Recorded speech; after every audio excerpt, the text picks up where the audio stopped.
What's good, YouTube? It's your boy, the official Cliffy J, and I'm back with another video. And today, I'm gonna be giving you guys another challenge video, another challenge ranking, but it's gonna be a little different. I'm gonna be giving you guys my season 40 challenge predictions.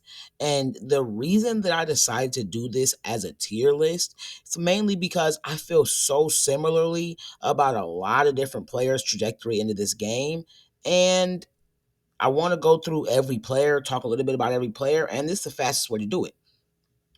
So, not to have you guys here for an hour and 30 minutes, I'm gonna go ahead and do a tier list, and I'm not gonna waste any time, and let's just get right into it. Let me actually explain these tiers. Let me actually explain these tiers. I might edit that out. I might not. But yeah, so we got early boots, which that's pretty self-explanatory. That's where we're gonna put the players that I think are probably gonna be early boots. Or if they ain't an early boot, I mean, they ain't gonna win anyway, so it really don't matter. Then we got the high variance players. These are the players that I think could fit into the early boots category or into the next category. I think that they have a chance if they were to get to a certain point in the game or something like that. But that isn't even likely, even if they do get there. But I also think it's a high chance that they don't even get deep into the game because they're coming in maybe with a high threat level or with no real relationships. You know what I'm saying? So boom. We got dark horses, and we already know what a dark horse is. Dark horse is the person that really nobody was really picking like that, but I got a little bit of faith in them. They're my, underdog sleeper picks. You know what I'm saying? Then we have the contenders. These are the people that I think everyone is gonna really be picking to win the game. These are also the people that I think are gonna come in with a high threat level, but they're also going to probably come in with a lot of relationships, and they're also a very good player from what we've already seen. So, yeah, got to have the contenders there. And then we got the winner picks, which I'm going to try my hardest to really come with a solid winner pick. But you guys know this is tough, man. This is tough. Don't hold me to it too much, but if the person that I say actually ends up winning, hold me to it 100% and give me all the credit. But there we go. Those are the tiers. Let's go ahead and get to the first player. And you guys probably see this guy's head is right there. I'm gonna go ahead and rank. First player we're gonna be ranking is CT. Um and shoot. I feel like I still gotta put CT in contenders. Because the thing is with CT is like, yeah, he's not in the best shape coming into this season. He's arguably in the worst shape he's been in coming into a season, arguably.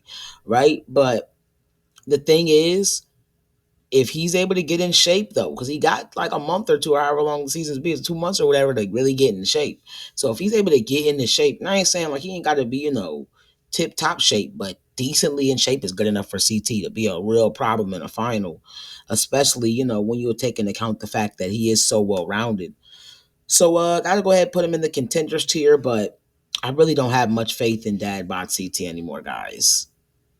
The next player that we are about to rank is Janae. I think she's in the high variance tier. I think she's a high variance player because I don't necessarily think she wins against the other elite females, and I'm very, very like I definitely think the elite females are going to make the final, right? So I don't think she wins against the elite females, but at the same time, I think that she is a threat if she's able to get there against some weaker competitors. Then we're gonna go ahead and go Katie. Not really too much to say about Katie. I like Katie as like a person. She seems like a cool chick, but gotta put her in the easy boots. I mean the early boots tier because she is an easy boot and an early boot. She's probably gonna lose the first or second elimination and get sent home. I mean it's not really realistic that she makes it past 2 or 3 episodes. Then we got someone that I gotta put Darrell. I'm really debating on contenders or dark horse because I feel like no one's gonna really be picking Darrell. So I'm gonna go ahead and put Darrell in the dark horse tier. No one's really gonna be picking Darrell to win this season. I mean, I always could see it happen. He's came close multiple times in the recent years. it's just like he is getting older. He is one of the oldest people on the cast. On top of the fact that these guys are really good. Like it's not like he's on here with a whole bunch of players that are like close to his like level at the advanced stage. Like he has people that I believe are just better than him on this season at this point. So I don't really have much faith in him winning, but I wouldn't be surprised if it happens. So I feel like I got to put him in the dark horse tier. But yeah, the next player that we are about to rank is, let's go and see, Anissa. I feel like I should put Anissa in the high variance tier because she probably is going to make it deep in the season. At the same time, she's not going to win. So yeah, I got to put her on the high variance because she's going to make it probably deep in the season. And she could not even make it deep. She could get eliminated early because she's just a high variance player. She's the definition of high variance. Either she makes the final, she could be an early boot, she could be a mid boot, she could be any of that. She's just not winning. So that's why it's like maybe I should have named early boots just non-winner, no chance of winning. No chances of winning. Like maybe that's what I should have put them as because that would make more sense. There we go. No chances. We're gonna just call it no chances because y'all know it's no chances of winning. So yeah, we're gonna go ahead and put Anissa in that tier. I think her chances of winning are maybe a little higher than Katie's. But yeah, the next player that we're about to talk about is, I think I know who that is, Josh. Come on, let me grab him. All right, yeah. Gonna put Josh in the high variance, same as John A. We already know Josh could make the final, and Josh has been, working out more and obviously and getting in better shape. So you never know if he's able to ever come into a season and actually be good. And if he's able to do that, he could get it done. So we're gonna put him in high variance. It's a higher chance of him getting eliminated in the middle of the game after having an alliance that was strong, but everybody's like, who are we gonna gun for? Who's an easy boot? Oh, let's go ahead and call out Josh. You know what I'm saying? So I don't think his chances are really that high to actually do that. But yeah, the next player that we are about to rank is, here we go, Anaya. I gotta put her in the dark horse tier. I feel like this is the thing. Before I watched the special on Wednesday, I would have said Naya was a contender. I'm not gonna lie, guys. I would have put Naya in the contenders tier after All Stars 3, after just thinking about what she's been able to do and thinking about the fact that she's not a competitor that really has a weakness other than swimming and maybe I guess heights challenges. Nothing else is like a significant weakness where she's going to be terrible at it. Um, the eating was like not the best, but you know, eating is not that like meat like that is not going to be a component in every final. I think it's other stuff that she could eat, right? So she drank sweat. It's other stuff she could eat. It's other stuff she could eat, bro. Especially for the money, it's other stuff she could eat, bro. But yeah, nah, I gotta put in the dark horse tier, but I really think it is a chance Nia could win, bro. I really do. I don't know why. I don't know why. Nia's actually not bad. So next player, I just talked about her. We got to put Michelle also in the dark horse tier. I got to put her also in the dark horse tier. I think that I really want to put her on the contenders tier so bad, guys. But I don't want this to be too much of a hot. You know what? I'll put her on the contenders tier. I don't give a fuck, bro. And the reason I'm putting her on the contenders tier is because I know how good Michelle is as a competitor when I watch and I analyze the show, on top of the fact that she's good politically, she's good socially. We know she's good. She understands the challenge now. She has experience. I got faith in Michelle, guys. I just don't think she's gonna beat some of these other girls, bro. It's so scary. I hate predictions. I hate predictions. But I gotta go ahead and put Michelle in the contenders tier. The next player that I'm about to rank is Avery. I like Avery, but I'm just putting her in no chances because I don't think she's gonna win. But I ain't even gonna act like I think it's a possibility. High variance, she's just not winning. That's why I'm happy I turned it to no chances other than early boots. Because early boots, I don't think she's gonna be early boot. I think especially on her team, she's gonna be insulated. She's gonna be good. She's gonna make it to the midpoint of the game. I'm very sure of that. But she's not beating anybody, bro. She's not winning. She hasn't. And the thing is, it doesn't work for the story. I'm gonna just be real. At the end of the day, and I ain't saying this because the challenge has some rigged moments. It looks like, but the challenge is not scripted. But life is scripted, bro. Life is scripted. It doesn't work for the plot. It doesn't work for the story. Avery's not winning the show. Yeah, we're gonna because predictions are hard. We're gonna use delusion now. The next player, Derek. I'm gonna put him in high variance because I'm gonna be real. The story, I'm putting him in dark horse because the story works. The story works, bruh. The progression from what was it, All Stars 1 or 2 when he got eliminated by Nehemiah, talking about his sister, like all that. Like he got the story works, bro. The story works.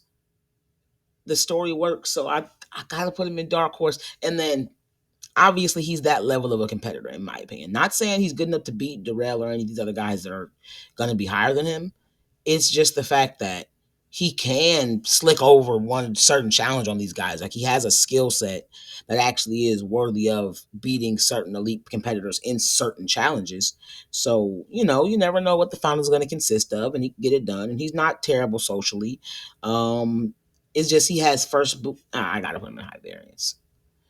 Cause he always has first boot energy, bro. He always gonna have first boot energy, bro. He's always gonna have first boot energy, bro. So I can't put him in dark horse. We gotta go with his boy, and his boy is like the worst. Okay, that sounds crazy, but Ryan is like the worst version of Derek. And the reason I say that is because like they're both good socially and can integrate well in a game, but they give that first boot. Like if I want to go against somebody, I'm gonna go against Ryan. I'm gonna go against Derek. Energy, you know what I'm saying? That's no disrespect towards them. It's just they're not the biggest, not the strongest, and not the most athletic dudes. But Derek, that's why I say Derek is the better version of them. You know what I'm saying? Because he actually is athletic. He actually can, be a threat in certain things. Like, not to say Ryan can't. Ryan is better socially, and Ryan is, I think, better politically too. I think he's better at, leveraging his position. He just doesn't know how to use it when he really, really, really needs to. He leverages it to put himself in certain positions, but he doesn't know how to leverage it to make moves and control the game and stuff like that correctly, especially at that. So, the next player that we're about to talk about is, I believe that's Rachel. So let's go with Rachel. Uh, Dark horse, man. Nah, not contenders, contender. Because I feel like y'all know she's a contender. So if I were to put in the dark horse, it'll be like y'all don't know, but y'all know. You know what I'm saying? So yeah, she a contender for sure. Nehemiah, I feel like is high variance, man. He's high variance, and the reason I say that he's high variance is because at the end of the day, though he is athletic, though he is strong, though he can perform good in finals from what we've seen, he's technically won. I just don't think that. I think this is the thing that makes him high variance is because I feel like he's perfect for the flagship. He should in theory be around the same level as Corey and the other, like, okay, Corey is crazy. Corey's actually really good, but you know what I'm saying. He should be around the same level as like the other baseline best competitors that are like in the top 10. Of like the current challengers. He should be able to basically fill in and be a better version of Nelson. Maybe not as athletic, but a little more well rounded. He should be able to fill in and take that Nelson role. I had to take a drink of water real quick. But I just don't see him being integrated socially, and I don't know why I sound like that. But yeah, I don't see him being integrated socially good enough to actually rock out on his season, bro. And that's the thing that really, really scares me. That's what really scares me and makes me have to put him in high variance. But I think he is solidified like better than Josh. And that's him like with Derek. I don't know if they're gonna really be able to survive the terrain with all these elite competitors. So gotta put Nehemiah in the high variance tier. Next player that we're about to rank, Steven, high variance, man. He's high variance because a lot of y'all be overrating Devin a little bit. I ain't gonna lie. Y'all making it seem like Devin's actually something. And the thing is about like this thing, Devin gets overrated and underrated. And the thing is with Devin is he's a very strong competitor, a very strong challenger, depending on who's there though. Because I mean I think we've seen on double agents, if you have players that are gonna literally not let him be like at the top of the food chain, he's significantly nerfed. Like the dude is literally nerfed all the way. It's crazy. Like he's literally nowhere near the same level of challenger when he doesn't have an alliance to run the game. You know what I'm saying? And that's kind of like my problem with Devin is that if he doesn't have an alliance to run the game, his strategies never work. He's literally the low budget West, but it's almost a disrespect to West to say that because if West ain't running the game, he still is a threat to just beat everybody's ass in elimination and a threat to win some dailies and a threat to win the final without having a great partner.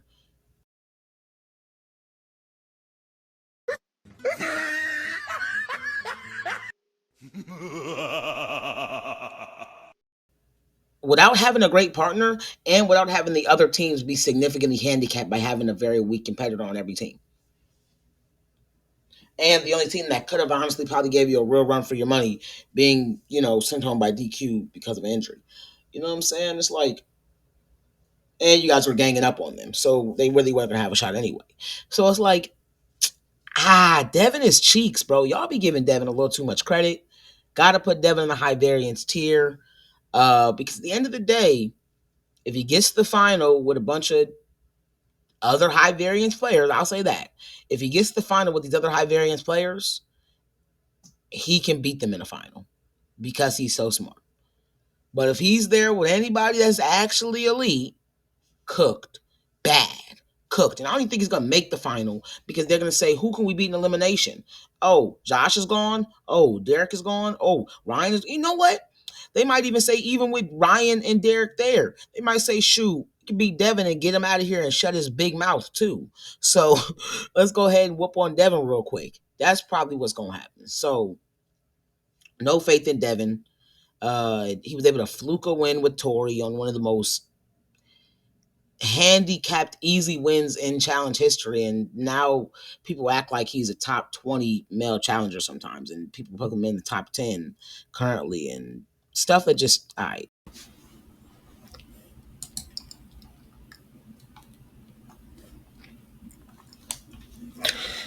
Just had to fix some technical stuff going on, but we are back, and the next player that and the next player that we are about to talk about is Tony.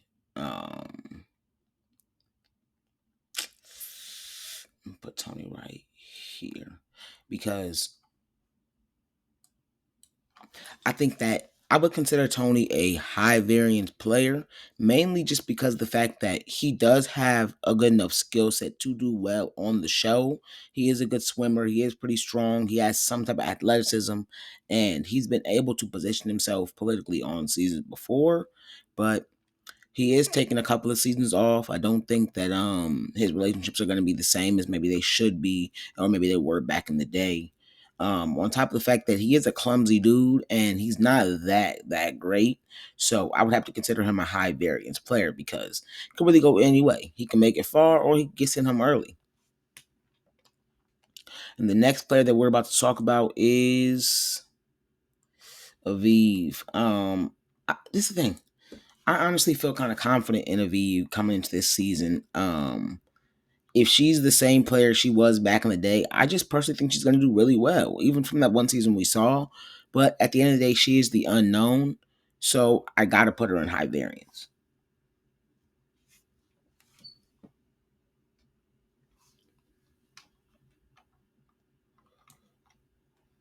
The next player, the next player that we're about to talk about is Jody, and I'm gonna put Jodie in dark horse because I feel like similar to Darrell, like yes, she's an all time great and she has a lot of skill from back in the day, but I don't think anyone's really picking her to win the season. Now, I wouldn't be extremely surprised. I just think that the fact that she was going heads up with the players on All Stars 2, I really don't think that she's at the level where she's going to be one of the top competitors on the flagship with these elite females. So I got to put her in the dark horse tier because at the end of the day, I could see her doing well. I don't see her really performing bad. I just see her being in certain situations that will cause her to lose because she's going against elite competitors. And the next player that we are about to talk about is Horacio. With Horacio, I definitely do feel like he could win this season. He's very athletic and he is a very well-rounded competitor. And I definitely do think that a couple of seasons of experience could definitely go a long way because it's more of you know what to expect and different things like that. So I gotta have him in the contenders tier. Only reason that I am a little bit hesitant is the fact that he is coming in probably with a huge threat level. He is like the new kid on the block. Him, Maurice, Kyland, Ed, Emmanuel, like they're all new kids on the block, and they're all in a position like where their threat level should just be high. Because same like with Turbo when he came on, like threat level should just be high because they are very strong competitors that have been able to show that they can compete at a high level, not just on the season with the vets, but also in a situation when they're not with the vets, they can run the seasons and, you know, be the best performers and stuff like that. So I definitely think his threat level is going to be really high, and that could affect him, but I feel like he's a good enough player to where I got to have him in the contenders tier.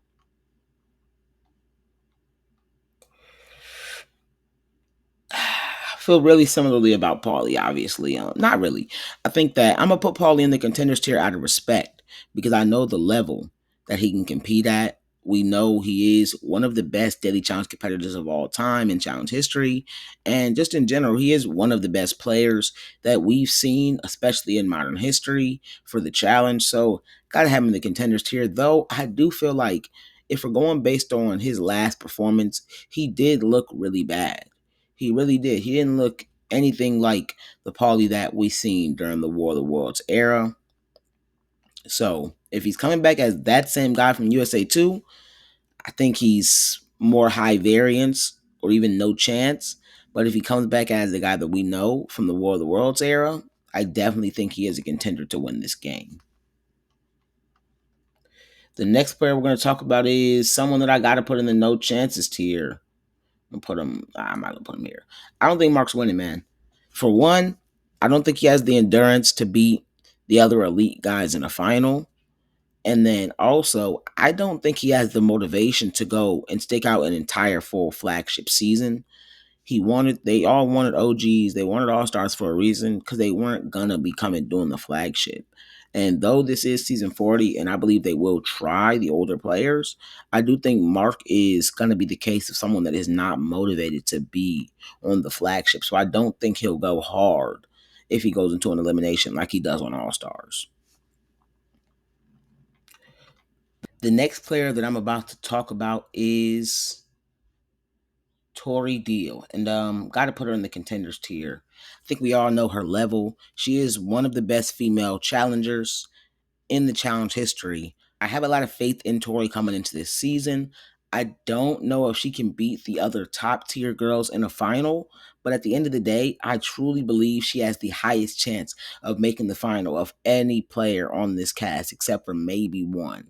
So I gotta go ahead and put her in the contenders tier because she's a lock to make the final, and she is a threat when she gets there, depending on if she can keep her head about her. The next player that we are about to talk about is Kellyanne. And I guess at this point, I'll put her slightly ahead of John A. I think that they are both high variance players.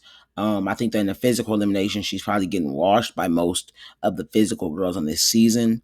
I do think that she won't be coming in with that many relationships to keep her out of elimination. I think that she could even be the scapegoat on her own team. So as of right now, I don't have much faith in Kellyanne, but I do know she is athletic. She is well rounded. She has a lot of experience, so she could find a way to figure it out, get to the end, and possibly win a season, man. Possibly win a season, and then she'd be like a 2-time champ. You know what I'm saying? But yeah, gotta have her in the high variance tier. The next player I'm about to talk about is another player in the high variance tier. I'm gonna put her right in the. I'm gonna put her right here. I got Nerese. Nerese, very similar player build to the other girls we're talking about. Not the most physical, but she has skills in other areas with the athleticism and the mental. So I have a lot of faith in Nerese if she were to make the final. And in general, I think if she makes the stretch of the season, I think she could pull out some wins and things like that. 'Cause she is very well rounded and she is consistent, in my opinion. So It's a similar thing to Horacio, where I think that their threat level is going to just be too high coming into the season, and that could really affect Nerese because I think if she's going into multiple eliminations, it's a higher chance of her getting sent home than Horacio, in my opinion. Next player I'm about to talk about is Olivia, and I'm going to put her in the no chance tier. I don't really think Olivia has much ability past her size. I mean, I guess size really isn't an ability, it's just, an attribute. Um, I don't really think that she's very skilled. I'm not saying, let me move this actually. I'm not saying she's a terrible competitor, but I don't think she's skilled enough to beat these other girls in most eliminations and in the final. So I have really no faith at all that she's going to win the season. I don't think it's a situation that she wins the season at all. Next player we're going to talk about is Derek, and I'm going to put Derek in the contenders tier. Derek is a very consistent challenger. He competes very well most of the time. And I do think the fact that he hasn't really shown his absolute best in his past season, that he will come out there, hitting on all cylinders and really shooting for the stars at this point. And I think that we'll see a very strong version of Derek, similar to the Dirty 30 version of Derek. Derek has a lot of great qualities, and in my opinion, I think that he'll come in there with a fire lit under him to compete well, and I think he will do very well. And we already know if Derek does very well, he can win a season because he is that level of a competitor. A player that I obviously feel pretty similarly about in general, I think that Cara and Derek are kind of similar players. Um, it's kind of hard where I want to do it because I'm gonna put it right here. Because politically, I think that she'll be in a terrible position coming into it, and I think that would be extremely difficult to just win elimination after elimination against this level of competitors. And that's the only reason I'm not confident about Cara winning this season. I think a similar thing about Rachel and Paulie and Horacio, which is why I feel like it's kind of a tier to the contenders. And I will say from CT, because there's some other people that are going to be on this list. From CT on, from CT and then like lower, those are the players that I'm not as confident about. Like, I think I'm on the fence about them even making the final versus Derek and Tori, and then whoever I'm going to have like else. I'm very confident in their ability to either win the season or at the least make the final at this point. But yeah, the next player that I'm about to talk about is Leroy. And if we're going off the last Leroy we just seen in All Stars, I would honestly have to put him in no chance tier. And I kind of think that's what we're going to get from Leroy because he is getting older. So I'm going to go ahead and put Leroy in the no chance tier. I could see Leroy getting eliminated early, especially with the players that he has on his team. He would lose to Devin in a lot of eliminations. He would lose to Tony in some eliminations. He would lose to Jordan in a lot of eliminations. He would lose to Corey in a lot of eliminations, especially at this point. I think Tony and Corey are really big threats in a physical elimination to him more than they ever have been because Leroy is coming into this season smaller than he's been really on any other season, So I do think that will be a problem and in a physical elimination against Tony or Corey because those are both two big physical guys that are obviously at their biggest right now, it seems like. Like Tony's massive and so is Corey. The next player that we're about to talk about is Brandon, and there's no disrespect to Brandon, but I got to put him in the no chance tier.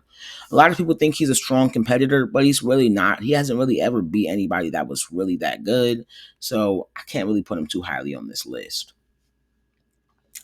The next player that we're about to talk about is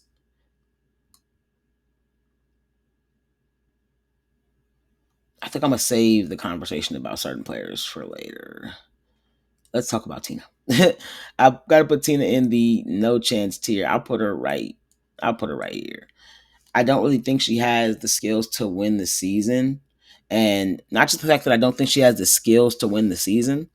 I think that she will be in a position politically to where she will be getting sent in consistently more than likely. I don't think she is good politically. She's obviously the worst of the mean girls in that regard. So I don't really have much faith in her at all. And she's one of the more people I do think has a very high chance of being an early boot just based off the fact that I think that they'll have no problem sending her in Now, do I think Tina can win an elimination or two against a lot of the competitors on the season? Yeah.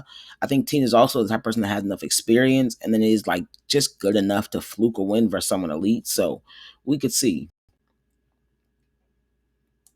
Gotta also rank, yeah, let's get all these players out of here that are gonna be in this year, bro. We gotta put Amanda in the no chance tier. I think that it's basically a foregone conclusion that she will lose this season. It's just how many episodes will she last? It's kind of what we're looking at. The next player that I'm about to rank is Brad. Um, I gotta put Brad there, bro. If we're going off the last season we seen Brad, which I have a similar feeling about him as I do about Leroy, I think that that's who they are and who they're gonna be from now on. So I gotta put Brad in the D tier. I mean, well, D tier, but no, I gotta put Brad in the no chances tier because his chances are gone. I fear, you know what I'm saying? So yeah, cannot put him too highly. Got to put him real low. And this is the first time I would say Leroy is better than Brad, which is crazy because Brad, that means he fell off crazy because Leroy also fell off. Like, who else about to? What's rank Bananas? I'm gonna also rank Bananas in the contenders tier. I feel like Bananas is a dark horse because who's really picking Bananas to win this season? I'm gonna put him in the dark horse. I was like to put him in the dark horse because I don't think anyone's picking Bananas to win this season. Even if they are, he is a dark horse in my mind. He's not a real true contender. He's not at the same level as these other people that I feel like are real true contenders. CT obviously is the only one you can have a conversation with. Like, CT's out of shape. He's coming into this season pretty fat. So I definitely do think that could be a problem. But we already know if CT can get in shape, his level is above Johnny's. So gotta have Johnny in the dark horse tier, though I do think he can make the final. Because when I first did this assessment, I was like, Johnny's not making the final, bro. Every time I do a season, I be thinking Johnny's not making the final. They're gonna know his threat level's high. But at the end of the day, I think that he will be one of the most protected players on this cast. And when I look at how protected he's gonna be, in context of the fact that he also is still a strong enough competitor to win some eliminations, I think he will make the final, which is so stupid to me that Johnny's gonna make it again. But I think Johnny can at least make the final. Do I think he'll win? Not really. I think it'll be similar to USA 2, where he performs really well in the final but doesn't get it done. And now we're getting down to the nitty gritty. We're getting down to the players that I actually think have a real legitimate chance of winning the game. I did save the best for last, in my opinion. Now let's go ahead and grab the player that I think has the lowest chance of winning that's left up here. We got Emily, man. I'm putting Emily in high variance. This sounds crazy to me, but it's similar to Aviv that they haven't been on the show in such a long time. I don't know if they're going to be the same level of competitors they were back then. It's been so long. We just don't know. Even if they're in better shape or whatever, it's just been a long time. We don't know how good you're going to compete. It's a different type of challenge now. Even though it was physical at the time when Emily played, I do think it could still end up being a problem. We have that on top of the fact that Emily isn't going to come in like as protected as these other elite females that I got in the contenders tier other than Kara. And it's like with Kara, I trust Kara is going to be able to like win even though she's, you know, what I'm saying? Even though her threat level is going to be high and she doesn't have relationships, which is actually, no, okay. I'm actually gonna move Rachel down to the high variance tier 2 because that makes sense. Because I don't think she has the social standing and the backing coming into the season to actually perform well. So yeah, gotta have her there. And then that's also why I got Emily there, man. I don't really trust that she's gonna be able to be high in the hierarchy enough to make it all the way to the final. Because her threat level is gonna be high. She's not great at puzzles. And if they have any puzzles late in the season for elimination or a purge, she's getting cooked, bro. I really do think that. So gotta have her in the high variance tier. I'm gonna go ahead and put Jordan in the contenders tier. Gonna go ahead and put Jordan in the top of the contenders tier. I think that it's a very high chance that Jordan makes the final. I think it's a very high chance that Jordan doesn't make the final. This thing, I look at a season like this, and I look at a player like Jordan, and it's similar to like West, where they're not really invincible, especially like as they used to be in their prime. I feel like I don't think Jordan's in his prime anymore. I used to really think Jordan was probably in his prime still, but I'm really starting to think that Jordan is slipping out of his prime because he's not as invincible, it feels like, as he was during that uh Exits 2 to War of the Worlds 2 stretch. Like the guy was just unbeatable, it seemed like. On top of the fact that he was just so locked in. Um, I don't think he's as locked in. I think he's really focused on his NASCAR shit. So I don't necessarily think he's in the absolute best shape. And we've seen during Ride or Dies and All Stars 3 that if Jordan is not in his absolute best shape, he does not perform at the same level. So I don't necessarily think that it's a foregone conclusion that Jordan will be able to win a whole bunch of dailies and make the final. But I think if he does make the final, obviously he creams everybody. So I'm just gonna look at it like maybe these guys will target Jordan. I do think that at a point late in the game, people are gonna realize even though we like Jordan, we're kumbaya. We got to go for the win, man. So we got to get Jordan out the game. The next player that I'm about to rank is KC, man. And the thing about KC for me is that, and I actually got to put it right here with them. Put it right here. The thing about KC for me is that I don't think that she'll really have enough relationships to be protected as soon as we hit the midway point. World championships, in my opinion, revealed to me that she's expendable to Tori and Jordan and all of them, and mainly like the people from the flagship, bro. She's expendable to them, and when you're expendable to somebody, your chances of being prioritized, damn, hiccuping and stuff, y'all. Well, yeah, yawning and hiccup at the same time. I don't know what that is, but your chances of being prioritized are very, very low at any point. I don't think they're gonna. When it gets down to it, I think that KC will be someone that they're not prioritizing to guarantee they get them to the next level. And I don't think KC got the ability to handle the terrain, especially if she's going into physical eliminations. The next player that I am about to talk about is Laurel. I'm gonna put Laurel in the contenders tier, man. And obviously that makes it very, very, very apparent who my female winner pick is. I got Jenny West as the female winner of Challenge Season 40. And I think that's pretty much predictable. I know I'm probably not the only one that's picking Jenny. I think most people are probably picking Jenny to win this season. Last time that she was on, she was able to show that she is a top tier competitor in challenge history. And I think that she'll just show more of the same at the point she's at. She is a little bit younger than some of the other elite girls. I think she is still around the same age as like the other elite girls. So I mean, that's not really going to make a big difference. But I don't think that Laura will be the same level that she was at. And I think Jenny will probably even be leveling up from the last competitor we've seen. So my official winner pick is Jenny West. Now let's get these last three guys figured out, man. These are three of my faves, I'm gonna be honest. And deciphering how I'm gonna rank this is really tough.